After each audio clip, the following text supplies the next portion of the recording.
해법을 찾는 토론 이슈앤 직설 시작하겠습니다. 추미애 법무부 장관이 검찰 고위 간부 인사를 단행할 예정입니다.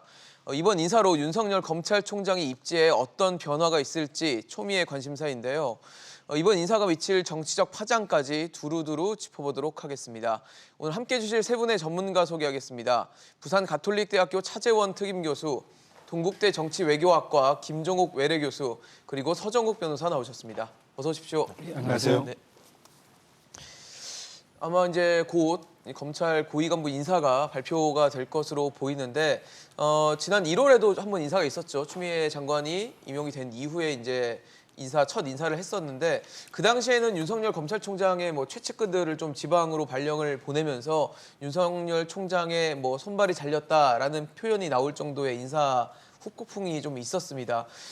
과연 이번에도 좀 윤 총장을 소위 말해서 고립시키는 그런 형태의 인사가 좀 이루어질 것이라고 보십니까? 어떻게 보십니까? 사실 앵커께서 말씀하셨지만 지난 1월달에 그 검찰 인사 때 이 윤석열 총장의 그 측근으로 그러니까 이 이야기되는 소위 말하는 윤석열의 손발을 잘랐다고 이야기하지 네. 않습니까? 그렇기 때문에 지금 이번에 그 인사가 다시 또 윤석열 총장을 고립한다 그런 식으로 해석하기에는 사실 조금 어폐가 있는 것 같아요. 왜냐하면 측근들이 일지 다 지금 다 떠나 있기 때문에. 그래서 굳이 그런 식으로 만약에 그러니까 들여다 본다고 한다면 아무래도 그러니까 지금 이 검은 유착과 관련된 수사를 총지휘하고 있는 이성윤 서울중앙지검장이 이 사건과 관련해서 이 윤석열 총장과 대립각을 쭉 세워왔잖아요. 예. 그렇기 때문에 가장 주목되는 부분은 결국은 지금 윤석윤 서울중앙지검장의 거치가 어떻게 되느냐. 그게 아마 최고의 그 관심 포인트가 아닐까 하는 생각이 듭니다. 만약에 오늘 이 윤석윤 중앙지검장이 고검장으로 승진할 경우에는 네. 윤석열 총장 다음으로 차기 총장으로 아주 유력해지는 것이 아니냐. 그렇게 아마 한간에 이 추측이 나올 그러니까 평가가 나올 것 같고요. 그리고 또 한편으로 만약에 유임이 된다고 하더라도 유임됐을 경우에는 유임된 대로 또 상당한 또 이렇게 그 논란이 있을 것 같아요. 왜냐하면 지금 이 검은 유착과 관련해서 이 지금 그 공모관계, 그러니까 기자와 공모관계에 있다고 하는 한동훈 검사장에 대해서 공소장에 이 공모를 적시하지 못했잖아요. 네네. 그렇다고 한다면 무리한 수사를 했음에도 불구하고 그 수사에 대한 책임을 지는 사람을 유임시키는 게 맞느냐 그런 논란이 또 있을 수 있다. 네네. 그렇기 때문에 오늘 지금 인사의 가장 최대의 포인트는 이성윤 중앙지검장의 거치가 아닐까 하는 생각이 듭니다. 이성윤 중앙지검장에 대한 얘기는 조금 나중에 다시 한번 좀 짚어보도록 하고요. 오늘 윤 총장이 아니죠. 이제 추미애 장관의 법무부 인사, 검찰 인사가 어떻게 좀 전개될 것이라고 보십니까, 변호사님? 제가 보기에 한마디로요. 2차 윤석열 사단 대학살이다. 2차. 또다시 윤석열 1월에... 사단계 대학살하는 이런 인사입니다. 네. 저번에 1월 달에 인사는요. 1차 대학살은 윤석열의 머리를 자른 거예요. 한동훈이나 박찬호 검사장이나 주로 이제 그 고위 간부들 검사장들 있죠. 이런 분들에게 다 지방자처이나 이렇게 잘른 거고 이번에 인사는 중간 간부들, 대검의 과장들, 기획관들 또는 이제 그 지검의 차장급들 이런 분들 중에 윤석열 사단이 과연 이게 검사장 승진할 사람이 있을까? 저는 이게 거의 어렵다 봅니다. 그래서 이제 오히려 윤석열 사단은 거의 다 이게 지방자천이나 승진에 탈락되고 이런 중간 간부급 이런 이제 인사가 예상된다. 이래 저는 봅니다. 교수님은 어떻게 보고 계십니까? 학살이라고 하시니까 좌천이나 한직이라고 말씀하시면 좋을 것 같은데 학살은 아닐 것 같고요. 네네. 제 생각에는요. 왜냐하면 일단 첫 번째 문제가 뭐냐면 이제 윤석열 검찰총장과 인사 문제를 패싱했냐 문제였는데 그렇죠. 지금 상황 보게 되면 이제 검찰청법 34조 1에 있는 검찰총장 의견을 분명히 들었기 때문에요. 이제 과거에 보면은 제3의 정에서 만나가지고 서로 이제 그 법무부 장관과 검찰총장이 얘기했다고 이게 나쁜 관행이거든요. 또 그런 측면에서 서면으로 서로의 의견을 청취했다는 측면이 분명히 있기 때문에 네네. 패싱은 아니다. 두 번째는 뭐냐면 검찰 인사위에서 5월달에 검사 인사 제도 개혁이라는 걸 얘기하면서 그렇죠. 기관장의 5분의 3 이상은 형사 공판부 경력 검사를 임명해야 된다는 얘기를 했어요. 그래서 제가 볼 때 이번 참에 만약에 형사 공판부에 경력 있는 검사들이 중용이 된다라고 얘기한다면 소위 말하는 그 검사 인사 제도 개혁의 방향이 맞는 거라는 생각이 들고 또 거기다가 이미 저기 그 윤석열 검찰총장이 이번 얼마 전 검사 임관식에서요. 예. 불구속 수사 원칙 철저 준수와 공판 중심의 수사구조 개편을 말씀하셨으니 네. 거기에 맞게 인사가 되면 큰 문제가 없다는 생각이 드는데 근데 이 비율 자체가 너무나 과도하게 가게 됐을 때는 언론이나 평가하는 분들 같은 경우 좀 과도한 거 아니냐라는 논쟁으로 갈 수 있을 것 같지만 제가 볼 땐 학살 수준에까지는 가지 않았을 거라는 생각이 들어요. 사실 1월 달에 문제가 됐던 부분이 그 검찰청법인가요? 네네. 그 34조에 네. 있는 네. 부분에서 이제 법무부 장관이 검찰총장에게 의견을 물어야 된다는 내용, 지금 저희 화면에 나가고 있는 그 검찰청법 34조 1항의 부분에서 좀 논란이 있어서 그런지 이번에는 뭐 김종기 교수님 말씀하신 것처럼 네. 이제 의견을 서면으로 들었다고 네네. 합니다. 윤석열 총장의 의견을 서면으로 들었다고 하는데 일각에서는 그런 얘기도 있습니다. 1월에 논란이 있었기 때문에 그 논란을 좀 의식을 해서 이제 이번에는 좀 의견을 듣는 모습을 보였다. 아니 반대로 승진 의사 인사만 물어봤다고 하니까 이것도 반쪽짜리 아니냐 이런 비판도 있거든요. 지금 법에도 나와 있지만 의견을 듣는다는 구체적인 방법이 적시되어 있지 않아요. 그렇기 때문에 그렇죠. 그동안에 관행적으로 관례적으로 하니까 검찰총장과 법무부 장관이 제3의 장소에서 만나서 서로 의견을 교환하는 식으로 의견을 들었는데 이러한 부분들은 어떻게 보면 미실에서 이루어지는 일종의 뭐 담합 비슷하게 비칠 수도 있잖아요. 그렇기 때문에 아마 추미애 장관은 그런 식의 방식은 하지 않겠다. 그렇기 때문에 지난 1월달 인사 때 그러니까 법무부로 와라. 예. 그럴 때 그 윤석열 총장이 법무부 못 간다. 뭐 그래서 그때 이제 소위 말하는 패싱이라는 이야기가 나왔잖아요. 그렇죠. 그렇기 때문에 이번에 두 사람이 직접 만나는 그런 방식은 하지 말고 그래서 일종의 이제 메신저를 보내는 그런 식으로 해서 예를 들면 법무부에서는 이제 검찰과장을 대검으로 보내고 대검에서는 정책기획과장을 법무부로 보내서 실무자들을. 서로의 의견을 주고받는 그런 형태를 띠다는 것이죠. 그런데 이 과정에서 그러다 보니까 아무래도 두 사람이 대면을 해서 이야기를 한다고 한다면 이 사람을 어디로 보내가 저 사람을 어디로 이 사람 장점이 뭐 이런 식의 이야기가 되는데 그렇게 이야기가 힘들잖아요. 그렇죠. 그러니까 그리고 또 지난 1월 달에 감정적 앙금도 있기 때문에 네네. 아마 대검 입장에서는 대검 총장의 입장에서는 일종의 승진 있는 사람들을 검사장으로 승진시켜 줬으면 좋겠다 정도만 이야기를 한 것 같고 거기에 대해서 가면 이 사람은 가면 예를 들면 서울중앙지검장이다, 동부지검장이다, 뭐 부산지검장이다 이런 것까지는 보직은 이야기하지 않았다는 것이 대검의 이야기죠. 대검은 그것까지 이야기한다는 건 말 그대로 인사를 본인이 거의 다 하는 것처럼 되기 때문에 아마 그런 선에서 이제 아마 윤석열 총장 입장에서는 자신의 오랜 검찰의 경험을 봤을 때 이런 사람들은 검사장 정도는 승진돼야 되는 거 아니냐 그 정도를 이야기한 것이 아닐까라고 보입니다. 그렇기 때문에 뭐 형식상으로는 제가 생각했을 때는 일단 지금 법상으로 나와 있는 그런 요건은 다 갖추고 있다. 총장의 의견을 들었다는 거니까. 그 이전에 해왔던 이 대면을 통해서 협의를 하는 방식에 네네네. 비하면 현장에 못 미치기 때문에 뭐 반쪽 들은 거 아니냐고 하지만 그것이 온쪽이다 반쪽이라는 그 결정할 수 있는 기준 자체가 그렇죠. 법상으로 없어요. 그렇기 때문에 그렇게 뭐 반쪽이라고 이야기하는 것 자체가 상당히 좀 어폐가 있다는 생각이 듭니다. 저는 이게 이런 걸 갖다가 이게 요식행위라고 해요. 요식행위. 요식행위. 예. 왜냐하면 이게 그 두 가지 문제가요. 예. 일단 총장하고 이제 장관이 직접 협의는 안 하더라도 네. 최소한 이게 실질적인 협의가 되려면 대검 차장하고 그다음에 검찰국장선에서 정도 협의는 돼야죠. 근데 대검의 일개라고 표현하지만 과장 아닙니까? 대검의 법무부의 검찰 과장하고 과장 두 명이 잠깐 와서 이게 설명하는 게 이게 실질적인 협의가 되겠습니까? 이게 문제고요. 물론 법에 규정된 건 없지만 예. 최소한 이게 저는 대검 차장이나 검찰국장선 인사 책임자 네네. 이런 선이 필요하다 보고 자, 두 번째 승진에 대해서만 이게 그 의사를 전달했다는데 과연 이게 그 고급 검사장 승진에 얼마나 반영될지 그것도 이게 의문이고요. 저는 승진 못지않게 중요한 게 보직이에요. 왜냐하면 이게 예를 들어 중앙지검의 차장으로 간다. 그러면 이게 다음에 검사장 승진 1순위거든요. 네네. 결국 이 보직도 승진하고 연결되는 거고 또 이게 보직에 따라서 수사가 상당히 중요하잖아요. 서울지검에서 중요 수사를 하니까. 근데 이 보직에 대해서 실질적 협의가 없었다. 이거는 상당히 저는 요식행위가 아닌가 이렇게 보는 거죠. 사실 지금 뭐 최 교수님하고 변호사님하고 의견이 좀 달라요. 교수님 예. 어떻게 보세요? 아니, 저는 왜 그러냐면 이제 말씀하신 관행을 말씀하시는 것 같은데 일단 인사권자는 대통령인 거고요. 그렇죠. 법무부 장관이 인사 제청을 하는 거예요. 그러니까 인사권 자체가 대통령과 법무부 장관이 있는 겁니다. 대신 검찰에 대한 특수한 조직이 있으니까 검찰총장에게 물어보는 거예요. 근데 물어보는 것에 대해서 구체적인 규정을 중개하려 여기 나가서 의견을 들어야 해요. 의견을 듣는 거예요. 예를 들면 협의라는 게 아니고요. 의견을 네. 듣는 건데 청취하는 지금 거다. 여러분 어느 순간부터 이게 검찰총장이 협의라는 주체가 된 것처럼 막 얘기가 되고 있어요. 근데 법률적 해석만 하게 되면 검찰총장이 의견을 듣는 거예요. 어떤 형태로든지 의견을 들으면 되는 거예요. 근데 의견을 들어서 집행한 인사가 도대체 납득이 안 됐을 때 문제 제기할 수 있어요.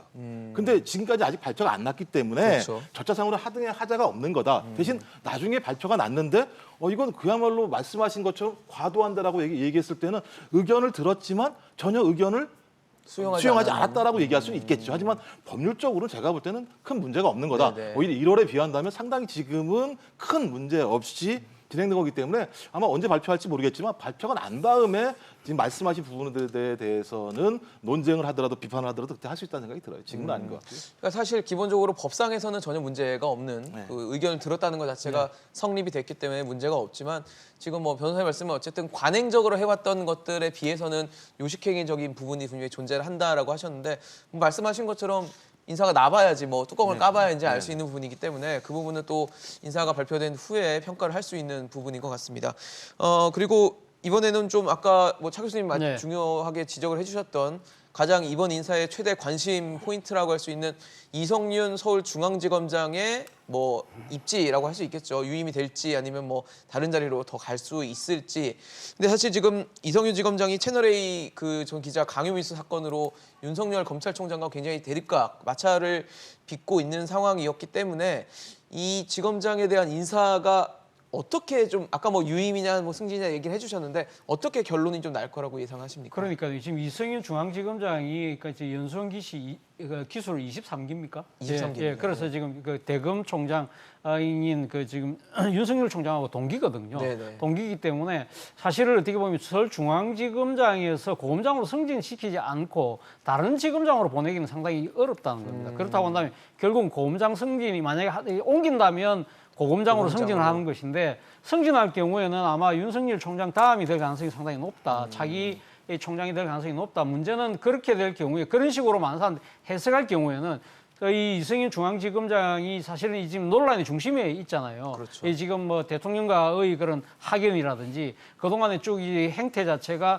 소위 말해서 친정부적이다, 친정권적이다, 한쪽으로 기울어진 검사다는 그런 식의 야당의 공격이 있기 때문에 이러한 부분들에 대해서 과연 그러니까 이 지금 법무부 더 나아가서 대통령이 어떻게 판단할 것이냐 부분이고 지금 만약에 그 자리에 유임을 시켰을 경우에는 또 유임시킨 대로 앞도 상당한 또 정치 부담이 있다는 겁니다. 앞서 이야기했던 대로 검은유착과 관련된 수사 자체가 아직 명쾌하게 지금 진행되고 있지 못하다. 네네. 그런 부분들에 대해서 상당한 또 지금 이 책임을 묻지 않는 것이 맞는 것이냐 그런 부분이 있기 때문에 결론적으로 이야기해서 그대로 남아도 떠나도 다 이야기가 나올 수밖에 없는 상황이다. 그래서 어떤 걸 선택할지는 지켜봐야 될 것 같습니다. 일단 지금 현재 나올 수 있는 카드는 두 가지인 거잖아요. 유임이냐 아니면 승진을 해서 딴 데로 가느냐. 지금 뭐 고검장 유력 카드가 딴 데로 잡고. 가느냐. 예. 지금 이게 그 법조계 여론은요. 예. 옛날에는 이게 그 고검장 승진 쪽이 좀 전망이 높았어요. 근데 지금은 유임 쪽이 약간 더 높은 것 같아요. 그래요? 왜 그러냐면 이게 고검장 승진은 점친 거는 세 가지 이유예요. 예. 첫째는 이제 그 차기 총장은 이성윤이다. 그렇다면 이게 중앙지검장은 총장 되려면 2단계 승진해야 돼요. 그렇죠. 윤석열처럼. 근데 그건 앞으로 어렵죠. 서울 고검장 해야만 차기 총장에 유력하니까. 그게 첫째 이유고. 네. 두 번째는 이제 추미애 법무개혁안에 보면 고검장을 강화하자. 지휘권을 오히려 총장은 허수아비로 하고 고검장 권한을 강화하자. 이게 방향이 있잖아요. 그 점에서도 고검장이 중요하고요. 그다음에 또 세 번째 마지막 중요한 게 한동훈, 그다음에 정진웅 부장하고 그 감찰을 누가 합니까? 서울 고검장이 하는 거예요. 지금 감찰 가 있잖아요, 고검에. 그래서 이제 이런 세 가지 이유로 이성윤은 고검장으로 승진할 수 승진시키고, 있다. 그다음에 조남관 검찰국장을 중앙지검장으로 오자. 이렇게 다 전망을 했었거든요. 근데 그게 지금은 약간 틀어지는 것 같아요.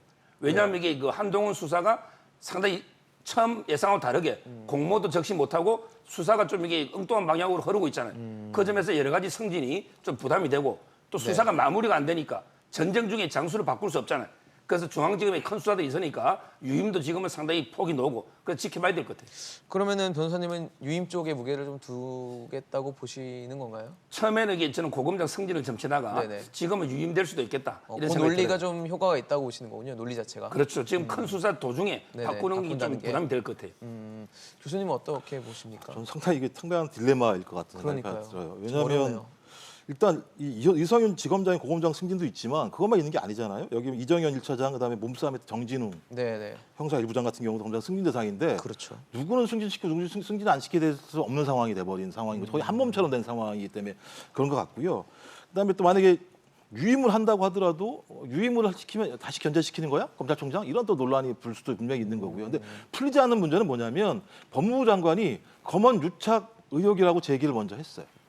그랬죠. 이제 그러고 난 다음에 무슨 일이 벌어졌느냐? 법무부 장관이 검찰총장의 지휘권을 발동을 해가지고 수사를 못 하겠어요. 예. 그다음에 검찰총장이 얘기했던 전문수사 자문단도 안 됐어요. 그리고 수사심의에서 한동훈 검사장의 수사 기소하지 말라고 권고를 해버렸어요. 그다음에 이제 수사를 강행했죠. 네. 근데 서울중앙지검에서 몸싸움 논란이 발생했습니다. 그렇죠. 끝내 기소를 하지 못했어요. 전 이 문제에 대해서 어떻게 검찰이 얘기할 거냐, 법무부가 어떻게 설명할 거냐 문제가 분명히 있거든요. 근데 이 문제가 애둘러서 인사로 예를 들면 표현될 수 있다라는 측면인 거죠. 그러니까 예를 들면 지금 그러니까 유임을 한다고 하더라도 이 부분에 대해서 매조지를 못하게 됐을 때 그렇죠. 상당히 큰 문제가 발생할 것이고 이 문제가 이럼에도 불구하고 승진을 시켰을 때 왜 승진을 시키냐 논란이 나올 거고 제가 볼 때는 적어도 이성윤 지검장의 승진이든 유임이든 정확한 설명을 하지 않게 되면 네. 상당히 정치적인 해석들이 많이 나올 수밖에 없는 상황이기 때문에 이 부분에 대한 정제된 정확한 설명을 좀 제가 볼 땐 해야 될 거라는 생각이 들어요. 지금 사실 그 서울중앙지검의 수사팀이 그 이동재 전 채널A 기자 네. 그리고 그 후배인 백모 채널A 기자를 기소를 했습니다. 네. 재판에 넘겼는데 수사팀은 지금 뭐 세 분 다 말씀을 해주신 것처럼 그 공소 사실 요지에 지금 말씀하신 그 한동훈 검사장과의 어떤 공모관계라든지 네. 이런 것들에 대해서는 적시를 하지 못했습니다. 그렇죠. 예, 근데 거기서 얘기를 하는 거 보면은 그 한동훈 검사장 휴대폰에 대해서 뭐 영장도 발부받아서 조사를 하려고 했는데 비밀번호 같은 거를 협조를 해주지 않는 바람에 결국 포렌식을 하지 못하고 제대로 수사가 진행되지 못했다라는 이유를 댔는데 이렇게 되면 수사가 역시 제대로 흘러가지 않는 부분이 인사 이런 데도 영향을 줄 거 아니에요. 사실 뭐 수사도 보면 말이죠. 일종의 이 중요한 이 포인트가 있는 것이거든요. 그렇죠. 그러니까 아마 상당한 이 중요한 포인트에서 네. 어떻게 보면 지금 좀 실기를 한 측면이 분명히 있습니다. 타이밍을 놓쳤군요. 예, 타이밍을 놓쳤다는 것이죠. 그러니까 사실은 이 지금 거의 법무부 장관이 이례적으로 수사 지휘권을 발동하면서까지 서울중앙지검에 힘을 전폭적인 실어줬죠. 힘을 실어줬잖아요. 예. 그때 했던 여러 가지 그러니까 지금 이유 중에 하나가 상당히 그러니까 지금 공모관계를 입증할 수 있는 여러 가지 증거를 확보한 것처럼 법무부 장관이 국회에서 이야기를 했고 그리고 실제 또 이 정진웅 이 부장도 이 또 언론에다가 이 상당한 또 실체를 파악할 수 있는데 접근하고 있다는 식으로 이야기를 했던 거거든요. 그렇기 때문에 이렇게 이 지휘권을 발동하고 할 정도까지 왔을 때는 상당한 나름대로의 그러니까 이 뒷받침할 수 있는 이런 자료나 결과물이 나올 것이다라는 기대감이 갖고 있을 것이다는 그렇죠. 생각을 했는데 그렇지도 못했고 그 뒤에 또 추가적으로 지금 압수수색하는 과정에서 몸싸움까지 벌어지면서 완전히 여론이 반전돼 버렸다는 그렇죠. 겁니다. 그러다 보니까 사실은 이러한 부분들 때문에 바로 우리가 아까 이야기했던 이성윤 중앙지검장의 거치 문제까지 상당히 영향을 미칠 수밖에 없는 상황으로 갔다. 문제는 이 지금 이성윤 중앙지검장의 거치 문제에서만 그치는 것이 아니라 이 지금 법무부 장관이 지금 이렇게 무리하게 수사 지휘권을 발동한 것이 아니냐는 예. 정치적 책임 논란까지 지금 번지고 있는 상황이다. 그런 상황에서 또 이거와 관련 또 불거진 사건이 또 하나 더 있었잖아요. 한동훈 검사장의 지금 이 보도를 했던 이 채널A 이 이동재 기자의 보도와 관련해서 지금 또 한상혁 방송통신위원장과 또 변호사 간의 논란까지 지금 번져가면서 그렇죠. 상당히 지금 수사팀 입장에서는 여러 가지 악재를 지금 만난 것이 아닐까. 여기다가 지금 오늘 만약에 이 인사회를 통해서 이 수사 지휘 라인이 바뀔 경우에는 자칫 동력을 상실할 수도 있겠다는 생각도 들어요. 지금 사실 교수님 말씀을 들어보면 지금까지의 논란보다 인사가 나고 난 이후가 더 논란이 커지지 않을까라는 생각이 좀 드는 부분인 것 같거든요. 그렇죠. 바로 그 때문에 지금 이 수사팀에 대한 인사 자체에 대해서 어떻게 지금 할 것인지 상당히 아마 법무부 장관으로 입장에서는 고민이 깊었을 거라는 생각이 듭니다. 사실 추미애 장관 입장에서는 수사지휘권까지 발동을 하고 지검장에게 힘을 실어주고 하면서까지 했는데 결과적으로 지금 기소한 결과를 보면은 뭐 공모사실 적시를 못하는 등 여러 가지 좀 구멍들이 보이다 보니까 이게 또 인사로 어떻게 나타나느냐가 굉장히 중요할 것 같다는 생각이 듭니다. 그렇죠. 이게 그 지금까지 수사도 무리한 수사였고요. 이제라도 이게 그 만시지탄 늦었지만 지금이라도 이게 수사 접어야죠. 수사심의위의 결정에서 10대 5로 접어냈잖아요. 수사심의는 누가 만든 거예요? 문재인 대통령이 검찰에 공소권 남용을 막기 위해서 도입한 제도 아닙니까? 이제까지 8번 다 따랐잖아요. 본인들이 유리한 결론 따르고 본인들한테 이게 불리한 거면 안 따릅니까? 빨리 이게 이재용 삼성 부회장도 마찬가지지만 저는 이게 수사심의의 결정을 빨리 따라서 지금이라도 이게 접어야 되고요. 어떤 분이 한동훈 검사장이 수사 협조 안 한다고 하지만 실제 그 비밀번호 안 가르쳐준 거는 옛날에 이재명 경기지사 때부터 안 가르쳐준 거예요. 비밀번호 이게 가르쳐줄 의무가 없어요. 왜? 모든 다른 사생활도 있을 수 있는데 그렇죠. 굳이 그걸 가르쳐줄 의무가 없기 때문에 저는 수사 협조 안 했다. 이렇게 단정적으로 말하기는 어렵고요. 협조를 하지 않았다고 보기는 어렵단 말씀이죠. 그렇죠. 그거는 자기 권리잖아요. 그리고 이게 그 핸드폰이라는 게 어때요? 이동재 기자 건은 다 했잖아요. 뭐 이렇게 절차상 또 이게 위법 여부가 논란이 됐지만 그렇죠. 한쪽 통화하면 한쪽 거 이게 보면 대충 알잖아요. 만약에 비밀번호 푼다 해서 뭐 새로운 게 놓을 수도 없고 이렇게 탐색적으로 수사하면 안 되는 거예요. 뭔가 이게 결정적인 증거가 있을 때 핸드폰도 압수수색하고 푸는 거지 무조건 이게 풀어서 하나 놓는가 살펴보자 이런 걸 이렇게 탐색적 수사를 하는데 이거는 저는 검찰 수사권이 남용이고 네네. 빨리 이게 접어야 된다 봅니다. 지금 어쨌든 최종적으로는 그 한동훈 검사장과의 공모 사실을 적시하지 못한 게 굉장히 치명타가 되지 않았나 싶거든요. 뭐 그렇죠. 그러니까 뭐냐면 제가 볼때 또 다른 증거가 필요한 거였던 것 같아요. 왜냐하면 다들 이제 녹취록이 다 공개가 됐기 때문에 그렇죠. 그것이 다 만약에 다라면 제가 녹취록 쭉 읽어봤지만 거기서 공모관계를 추정해내기에는 상당히 어려워요. 그러니까 추정 관계들의 고리들을 계속 증거로 집어넣지 않게 되면 그렇죠. 공모했다라고 하는 사실을 연결이 안 확인하기가 된다는 상당히 어려운 말씀이시군요. 측면들이 있고요. 그래서 그런 측면에서는 소위 서울중앙지검 같은 경우는 또 다른 증거가 필요했었겠죠. 근데 또 다른 증거를 확보하지 못한 측면이 분명히 있는 거죠. 그러니까 앞으로 어떤 증거가 나올 수 있을지는 알 수 없으나 네네. 적어도 수사심의라고 하는 것들은 법률적 판단이기보다는 상식적 판단을 많이 하는 거 아니겠습니까? 네네. 근데 상식적 판단을 했을 때 그 녹취록의 증거만으로서는 도대체 거기에서 공모관계를 확인할 수가 없고 또 제가 볼 때는 또 다른 증거들을 제시하지도 않은 것 같아요. 저는 그런 상황이라면 수사심의 지금까지 제가 알기로는 대부분 검찰에 수용했던 걸로 알고 있고요. 예. 그럼 그 선에서 제가 볼 때 정리를 하는 게 낫다라는 생각이 들고요. 안 그러면 아까 말씀하신 것처럼 지금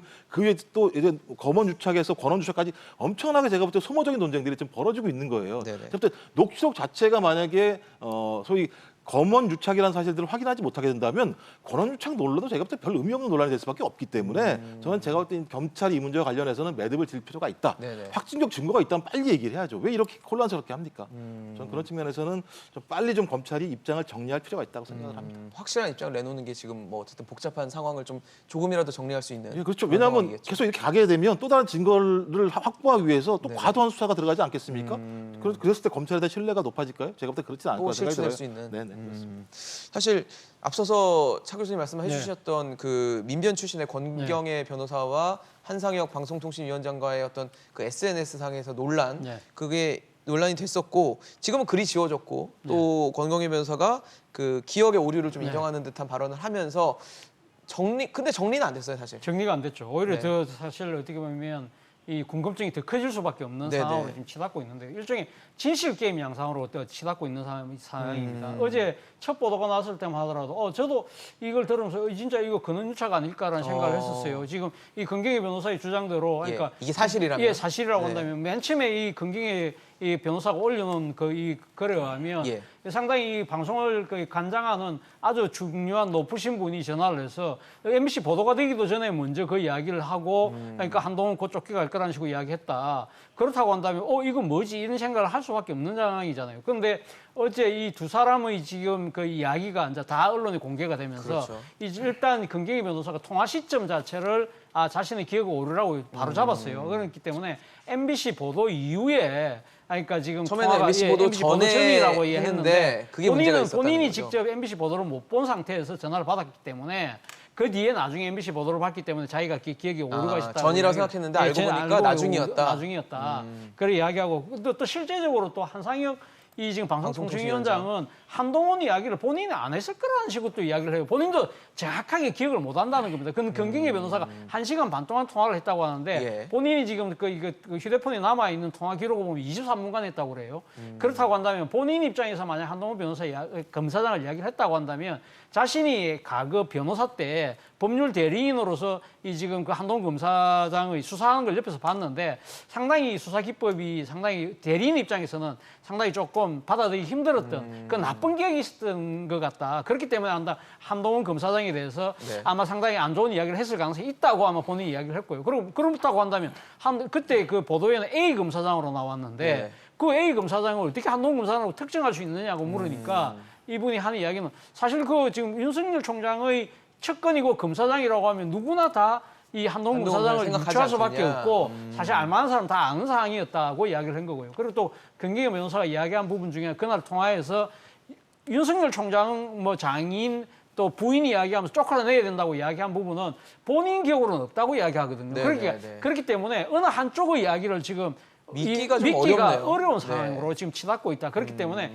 이 부분도 사실 밝혀내기가 저는 쉽지 않다는 생각이 듭니다. 이건 뭐 갖고 뭐 지금 지금 사정 당국에서 수사할 사안은 지금 당장으로서는 아니라는 네, 거죠. 네, 그렇기 네. 때문에 이걸 갖다 객관적으로 판단할 수 있는 주체가 지금 현재로서는 없다. 네. 그렇다고 한다면 두 사람이 지시 공방으로 뭐 진행을 논란만 할 수밖에 있는 상태에서 있는 상황이기 남아있겠네요. 때문에 어느 한쪽으로 뭐 누구의 말이 옳다고 이야기하기는 상당히 조심스러운 순간인 것 같아요. 사실 뭐 두 사람 간의 통화 녹취록이라든지 이런 게 있어서 그냥 모든 게 공개가 되면 모르겠는데 그런 상황이 지금 아니기 때문에 두 권경희 변호사 또 한상혁 위원장 간의 발언 진실 공방은 계속 갈 수밖에 없을 것 같다는 생각이 들거든요. 근데 저는 개인적으로는요, 권경희 변호사의 그 말에 좀 더 신뢰를 주고 싶어요.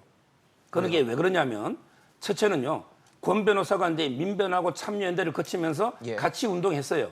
지금은 이제 정권 비판적으로 약간 돌아섰지만, 네네. 굳이 이렇게 적극적으로 거짓말을 해야 될 이유가 없다. 첫째. 그 다음에 두 번째는 그 진술이요, 상당히 구체적입니다.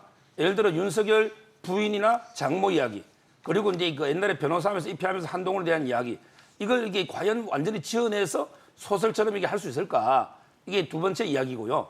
그 다음에 세 번째는 만약에 권경희 변호사가 허위로 이걸 한다면 한상혁 방통위원장에 대해서 중대한 명예훼손이죠. 그렇죠. 근데 요즘 이게 통화하다 보면 자동 녹음되는 핸드폰도 많습니다. 네네. 상대가 만약에 그 녹음이 돼 있다면, 그런 말이 전혀 없다면 법적으로 엄청난 책임을 져야 되는데 과연 이게 굳이 그렇게 위험을 감수하면서 허위로 할 이유가 뭐가 있는가? 이게 세 번째 이유고요. 그리고 이게 네 번째는요, 결국은 이제 그 통화 시점이라든지 통화 길이가 틀리잖아요. 만약에 고의로 이렇게 명예훼손이나 범죄를 하려면 자기 통화 시간이나 통화 내역 정도는 확인해보고 치밀하게 하지 않겠어요? 그냥 자기 기억나는 대로 자기 기억대로 빨리 하다 보니까 통화 시점이나 길이가 틀릴 수 있잖아요. 이런 게 오히려 저는 평소 자연스러운 기억에 따라서 진술한 거다. 이런 여러 가지 게 종합적으로. 네네. 그리고 가장 중요한 거는 여권의 기류가 그렇잖아요. 여권의 기류가 어떻게든 윤석열 찍어내고 한동훈 찍어내는 거. 이게 여권의 기류니까. 한상혁 위원장도 여권의 핵심 아닙니까? 이런 게 모든 정황과 그걸 종합해 봤을 때는 뭐 저도 이게 단정할 수는 없어요. 그렇죠. 그렇지만 이게 권경희 변호사의 진술이 처음부터 이게 고의로 허위다. 이래 단정이 좀 어렵지 않나? 이래 봅니다. 그러니까 서 변호사님 개인적인 예. 생각에는 그래도 권경희 변호사의 말이 좀 더 진실성이 있지 않나라는 생각을 한다라고 해서 근거를 말씀해 주셨는데 사실 뭐 진실 여부는 알 수가 없습니다. 저희가 뭐 사실 어떻게 판단할 수 있는 부분은 아닌데 그럼에도 지금 어쨌든 공방은 계속되고 논란이 계속되고 있는 상황이기 때문에 안 그래도 시끄러운데 더 시끄러워졌거든요. 전 상당히 소모적인 것 같아 이게요. 왜냐하면 이제 검언유착 의혹 관련해서 이제 예. 녹취록을 저희가 이제 감별을 한 거 아니겠습니까? 쭉 본 다음에 상식적으로 보니까 그 내용을 봤을 때 공무관계가 잘 유추가 안 되니까 수사심의에서 공무관계로 수사 계속하지 말라라고 얘기했던 거예요. 근데 이건 뭐냐면 이제 기억이에요. 기억의 내용들을 감별해야 되는 거예요. 그렇죠. 그러니까 무슨 뭐 이 내용들을 말씀하신 것처럼 뭐 녹음이 돼 있다면 상관없지만 녹음이 네. 안 돼 있으면 누구의 말이 맞는지 특정할 수가 없어요. 그렇죠. 그걸 수사한다? 그러니까 누구의 말이 맞는지 안 맞는지를 알 수 없는데 수사를 하겠다?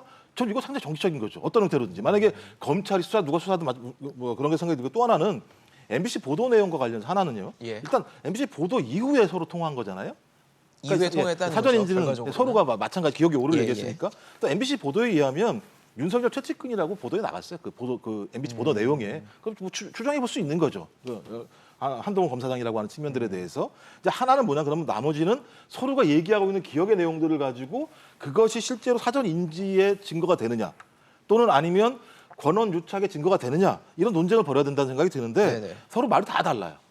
서로가 말하는 게. 그렇기 때문에 예를 들면 지금 한동훈 검사장 얘기한 것도 마찬가지지만 MBC 보도에 얘기한 게 아니다. 일반적으로 강압수사를 했는데 강압수사하는 과정에서 경험한 게 한동훈 검사장이었다. 아주 나쁘게 수사하더라. 이런 내용들이기 때문에 저는 소위 녹취록이 과도하게 검언 유착이라고 해석했듯이 예. 저 이것도 마찬가지라는 생각이 들기 때문에 저는 제가 볼 때는 권정혜 변호사든 아니면 한상혁 방통위원장이든 제가 볼 때 이 문제는 제가 볼 땐 저 앞으로 나아가봤자 서로가 서로에게 비판할 수밖에 없는 상황으로 갈 수밖에 없고 네. 실제적 증거는 밝혀지지 않는다는 생각이 들기 때문에 만약에 권 변호사가 더 확증적인 증거가 있다면 네. 그거 가지고 말씀하시는 저 정도의 수준이지 그게 없다면 제가 볼 때 이거 그냥 공방으로 붙을 거라는 생각이 소모적이다, 들어요. 네. 사실 지금 추미애 장관의 인사 문제, 그다음에 지금 윤석열 총장에 대한 아까 찍어내기라고 표현을 쓰셨는데 그런 갈등들이 계속 불거지는 상황에서 여권에서도 지금 윤석열 검찰총장에 대한 반발이 좀 거세지고 있는 상황입니다. 특히 김두관 의원, 더불어민주당의 김두관 의원이 지금 윤석열 검찰총장을 비난을 했고 지도부에서는 해임안을 건의를 제출하겠다라고 제안을 한 상황인데 여당이 현 정부에 있는 검찰총장, 그러니까 인사를 고위급 인사의 해임을 주장하는 것, 이걸 어떻게 봐야 될까요? 당연히 있을 만한 일이라고 봐야 일단 될까요? 김두관 의원이 그러니까 이 검찰총장에 대한 해임 건의를 추진해야 된다고 이야기를 했잖아요. 그러니까 법률상으로 맞지 않는 이야기예요. 국회에서 이 검찰총장에 대해서 해임 건의안을 추진할 수 있는 권리가 없습니다. 아, 없어요. 예, 그러니까 지금 그 헌법에 보면요. 그러니까 지금 국회가 지금 그 해임 건의안을 낼 수 있죠. 대통령한테 요청할 수 있는데 네. 그거는 대상이 누구냐면 총리와 국무위원으로 한정돼 있습니다. 아, 그렇기 때문에 지금 그러니까 이 각 부서의 그러니까 기관장에 대해서 해임 건의는 이야기할 수가 없어요.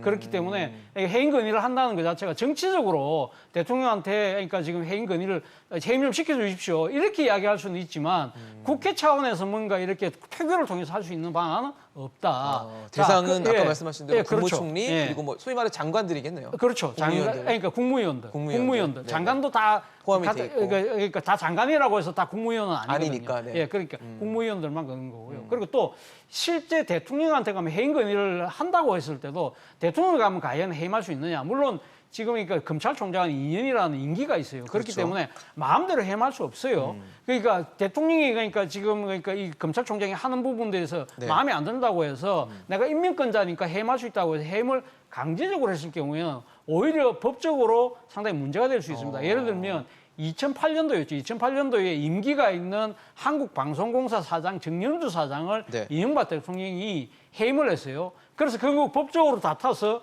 결국은 이 정연주 사장이 이겼습니다.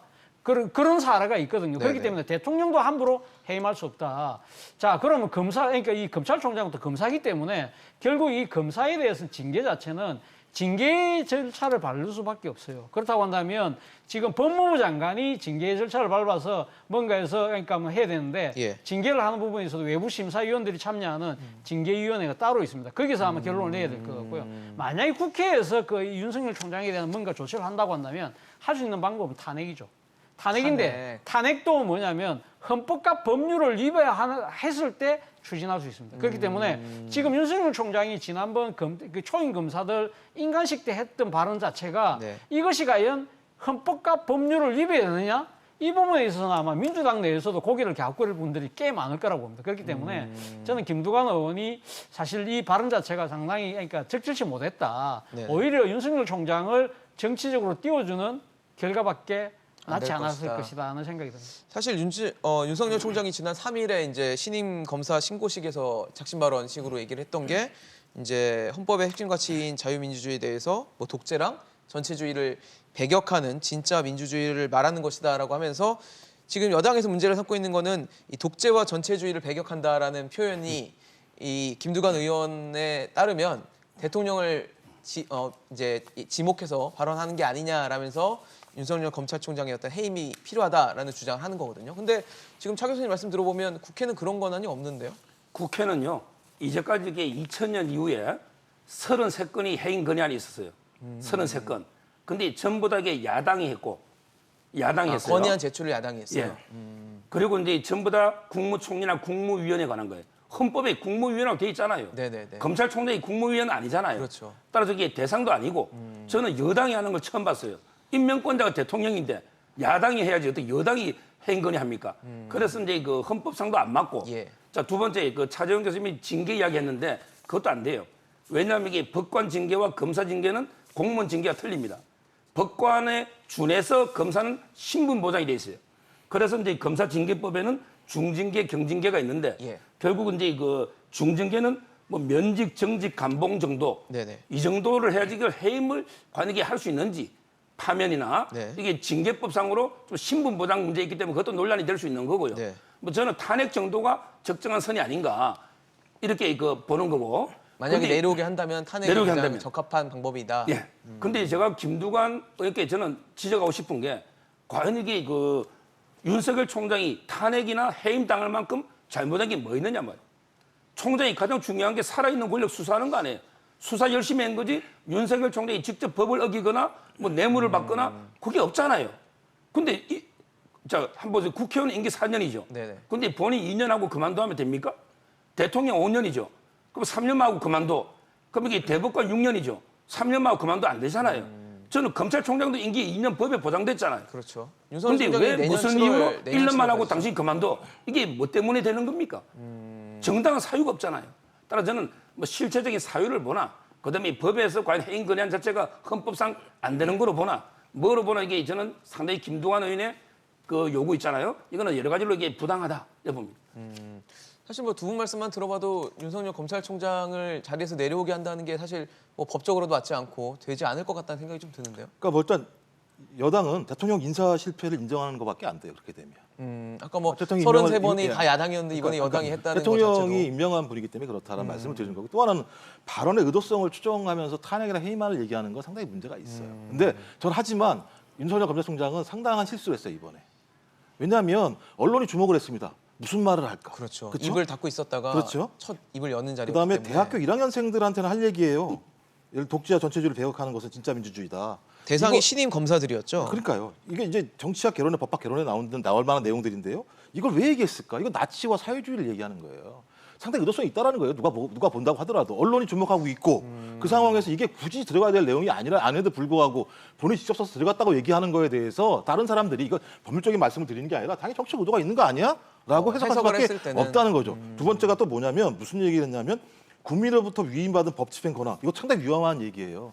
국민으로부터 위임받은 거 아니에요. 선출된 권력이 민주적 통제에서 제한되게 권한을 위임받은 거예요. 그러니까 계속 검찰총장은 그런 말 국민으로 직접 위임받았다고 생각하시는 것 같아요. 그렇지 않아요.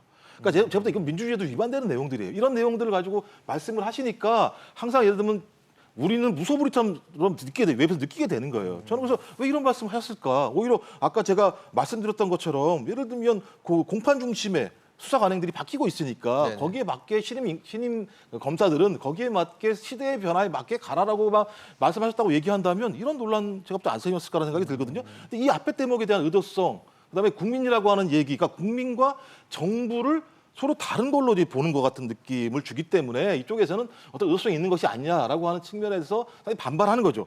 하지만 이 내용을 가지고 예를 들면 탄핵이나 해임안을 얘기하는 건 과다하다는 생각이 들고 그것도 비판해야 되지만 저는 윤석열 검찰총장의 이번 임관식 연설 같은 경우도 상당히 제가 볼 때는 과거에 보였던 모습과는 다른 모습의 정치적 의도성이 보였다는 생각이 들기 때문에 저는 상당히 문제가 있었다는 생각이 들어요.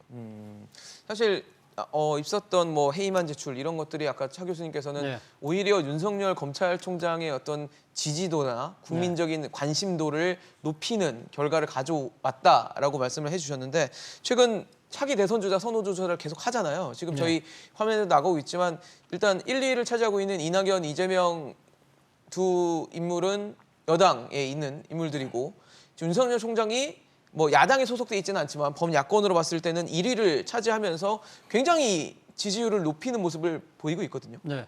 바로 뭐 그 때문에 앞서 아까 지금 우리 김종욱 교수 말씀하신 것처럼 이 지금 윤석열 총장의 발언 자체가 부적절하다는 이유가 바로 저런 문제 때문입니다. 지금 바깥에서 많이 주목하는 이유가 차기 대권 주자로서의 여러 가지가 그러니까 정치적 가치, 역할, 존재감 이런 것 때문에 상당히 주목을 하고 있는데 이러한 상황에서 어떻게 보면 지금 기름에다가 이거 불에다가 기름을 끼얹는 그런 식의 행동을 스스로 하고 있다는 거죠. 그렇기 때문에 상당히 그러니까 이 또한 저는 상당히 부적절한 은행이라는 생각이 듭니다. 자, 어쨌든 간에 이 지금 이 윤석열 총장의 이 거취를 둘러싸고는 상당히 여당의 입장에서는 상당히 어떻게 보면 뜨거운 감자가 될 수밖에 없는 상황이에요. 사실 그 초임 검사 인간식 때 했던 발언이 나오고 났을 때 당의 공식적인 반응이 뭐냐면 지금 최근 상황에 대한 심경이라기보다는 이 검사들이라면 당연히 간직해야 될 자세에 대해서 원론적으로 언급을 한 것이라고 본다고 한 것이 이 지금 당의 원내 대변인의 말입니다. 그러면서 당 관계자가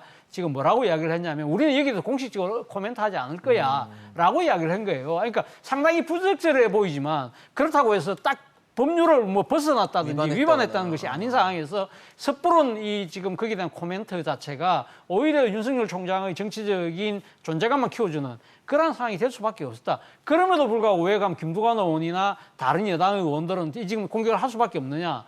또 정치는 어떻게 보면 또 현실이거든요. 실질적으로 그런 문제들 때문에 그런 발언들 때문에 오히려 정치적 위상이 더 높아지니까 오히려 차라리 우리가 조금 정치적으로 손해를 보는 한이 있더라도 확실하게 데미지를 가해야 되겠다는 생각에서 아마 공격을 한 것 같아요. 그러나 이러한 부분들에 대해서는 저는 처음부터 아예 자제를 하는 그러한 부분들이 오히려 낫지 않았을까. 오히려 차라리 여러 가지 앞으로 지금 국정감사가 또 예정돼 있잖아요. 그렇죠. 국정감사장에서 검찰총장 나왔을 때 이 발언의 진위를 그때 정정당이 따지는 것이 오히려 여당다운 모습이 아니었을까 하는 아쉬움을 갖고 있습니다. 네, 사실 근데 윤석열 검찰총장의 임기, 검찰총장으로서의 임기가 내년 7월입니다. 아직 이제 지금 8월 달이니까 한 11개월 정도의 시간이 남아 있는 상황인데 일각에선 그런 해석들도 있어요. 지금 뭐 김종욱 교수님 지적하신 것처럼 윤석열 총장이 다소 그동안의 언행과는 다른 듯한 표현과 과격한 발언을 했다는 것 자체가 본인은 별로 대선의 뜻이 없는데 지금 국민들의 지지가 그냥 나오는 게 아니냐라는 해석들도 나오거든요.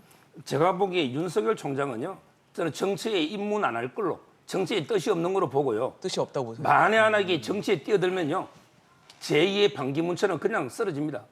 제2의 반기문. 그럼 왜 그러냐면요, 일단 윤석열 총장은 본인에게 검찰주의자예요.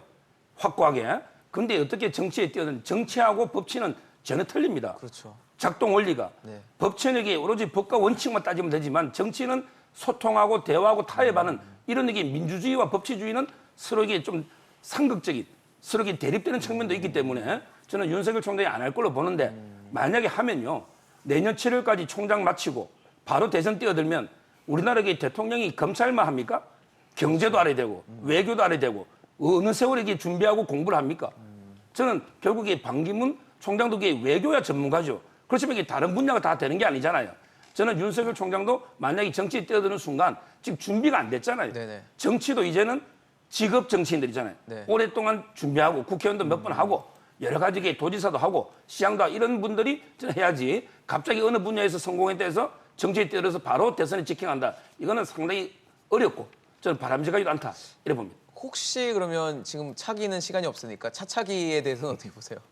그거는 이게 모르겠지만 제가 네. 보기에 정치 스타일 아니에요. 정치하는 저는 스타일 이게 아니다. 저분은 원칙주의자예요. 그러니까 소통이 검찰주의자. 굉장히 정치라는 건 중요한데 그런 것들보다는 법과 원칙을 좀 따르는 스타일이기 때문에 좀 성향 자체가 맞지 않는다 보시는 거군요. 그렇죠. 이게 정치는 소통하고 타협하고 그렇죠. 서로 이게 대화하고 국민들 이렇게 찾아뵙고 해야 또 되는데 그렇죠. 윤석열 총장은 무조건 이게 직진.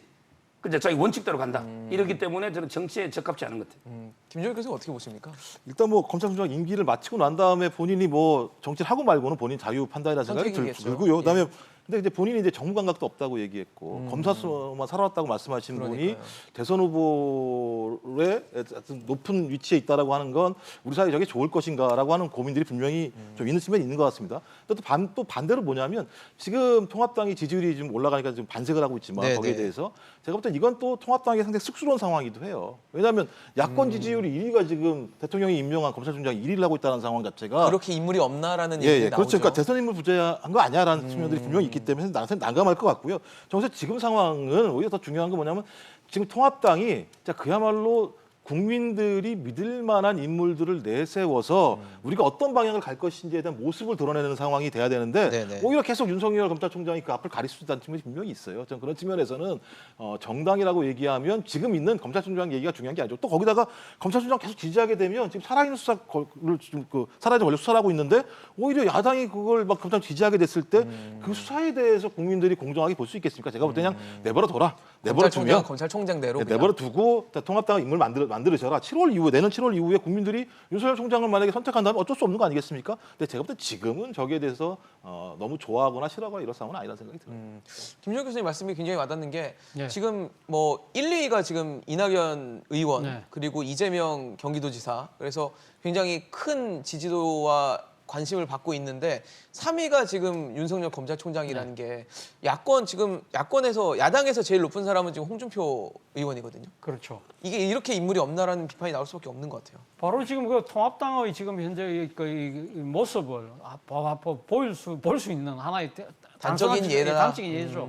그만큼 지금 그러니까 이 통합당 입장에서는 사실 어떻게 보면 자신의 그러니까 자기 혁신과 변화가 없이는 사실은 국민들 입장에서는 통합당에서는 일종의 그러니까 다음 차기 대선에 대한 네네. 인물에 대해서 아예 신경을 쓰지 않겠다는 그러한 하나의 지금 그걸로 보이는 것이고요. 예. 저는 뭐 이 국민들이 지금 그러니까 이 야권을 그러니까 지지하는 성향의 이 지지층들 입장에서 네. 아마 이 대안으로 지금 윤석열 총장은 상당히 많이 거론을 하지만 앞서 서정욱 변호사님 이야기하신 것처럼 지금 그러니까 이 직업 정치인이 아닌 사람들이 갑자기 그러니까 어느 한 분야에서 상당히 신데렐라처럼 부각돼서 이렇게 돌아서 되는 경우 이런 경우는 87년 체제에서는 단 한 명도 성공한 예가 없습니다. 그렇기 때문에 그러한 부분들에 대해서 아마 지금 당내에서도 상당히 그런 부분들은 분명히 있는 것이거든요. 그렇기 때문에 지금 당내에서도 뭐 이 지금 반대의 목소리도 상당히 적지 않을 거예요. 그럼에도 불구하고 한편으로는 앞서 우리 김종국 교수님 말씀하신 것처럼 우리 스스로 그러니까 지금 내세울 후보를 빨리 만들어야 된다.